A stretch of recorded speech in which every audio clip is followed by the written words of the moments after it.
आपल्या भारतामध्ये काही इतक्या सुंदर वास्तू आहेत की बऱ्याचदा त्या आपल्याला माहीतच नसतात। तर कोल्हापूर पासून 230 किलोमीटर प्रवास करून आम्ही येऊन पोहोचलोय गोव्यामधील भगवान महावीर अभयारण्यामध्ये असलेल्या तांबडी सुर्ला महादेव मंदिरामध्ये।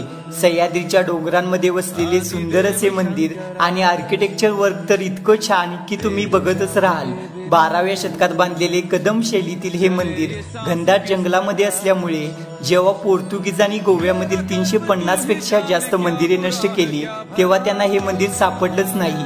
मंदिरामध्ये आपल्याला गर्भगृहामध्ये शिवलिंग पाहायला मिळते आणि मुख्य मंडपामध्ये मस्तक नसलेला नंदी, तसेच पूर्ण मंदिरावर कदम वास्तुकलेचे कोरीव काम पाहायला मिळते। जर तुम्ही गोवा ट्रिप प्लॅन करत असाल तर पणजी पासून 65 किलोमीटर अंतरावर असलेल्या तांबडी सुर्ला महादेव मंदिराला एकदा नक्की भेट द्या।